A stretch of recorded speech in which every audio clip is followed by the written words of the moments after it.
अकबर बीरबल की कहानियाँ। मीठी सजा। अकबर और बीरबल की इस कहानी मीठी सजा में बीरबल एक मीठी सजा दिलवाता है। ये सजा क्या है वो जानने के लिए आपको पढ़नी पड़ेगी ये कहानी। एक दिन बादशाह अकबर दरबार में आकर अपने सिंहासन पर बैठे। उनकी आंखों में जगमगाते हुए आकर्षण था और उन्होंने दरबारियों से पूछा, आज मेरे सामने एक मामूली घटना आई है। एक व्यक्ति ने मेरी दाढ़ी खींची है। बताओ, मुझे उसे किस प्रकार की सजा देनी चाहिए। इस सवाल के सामने दरबार में हाजिर सभी लोग सोचने लगे कि उस व्यक्ति को कैसे सजा दी जाए। एक समय बाद एक दरबारी ने उचित तरीके से कहा, महाराज, उस व्यक्ति का सिर उड़ा देना चाहिए ताकि वह सबक सीखे। दूसरा दरबारी उचित सजा के बारे में कहने लगा, महाराज, कौन है वो दुष्ट व्यक्ति जिसने ये कृत्य किया है। उसको तो उसके दुष्ट कामों का परिणाम भुगतना चाहिए। उसका सिर तो उड़ जाने से कोई फायदा नहीं। फिर एक दरबारी ने उचित सजा की सुझाव दी, महाराज, हमें उसे हाथी के पैरों तले रौंद देना चाहिए ताकि उसे दुख पहुँचे और वह अपने कर्मों का परिणाम भुगत सके।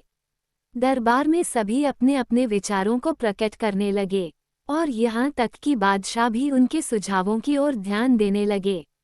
आखिर में उन्होंने बीरबल से पूछा, बीरबल, तुम क्यों चुप हो। इस पर बीरबल ने एक प्रसन्नता से कहा, महाराज, मुझे लगता है कि हमें उस व्यक्ति के साथ दया और मामूली विचारशीलता से पेश आना चाहिए।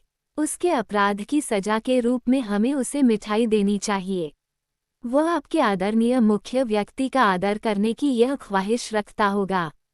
बादशाह ने बीरबल के विचार को सुनकर खुशी महसूस की और उनकी सलाह को मानते हुए कहा, बीरबल, तुम्हारी बात ठीक है। अब ये बताओ कि मेरी दाढ़ी किसने खींची होगी। बीरबल ने कहा, महाराज, उस व्यक्ति के अलावा कोई और ऐसा दिलचस्प हो सकता है जो ऐसा कर सकता है। छोटे शहजादा हमारे महाराज की दाढ़ी खींचने की हिम्मत रख सकते हैं।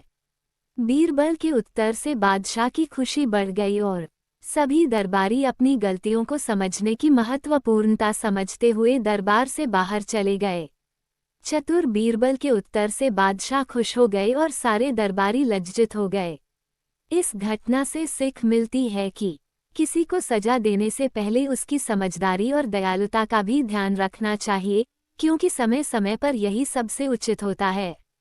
अगर आपको हमारी स्टोरी मीठी सजा अच्छी लगी हो तो अपने दोस्तों के साथ भी शेयर कीजिए और कमेंट में ज़रूर बताइए कि कैसी लगी हमारी ये कहानी।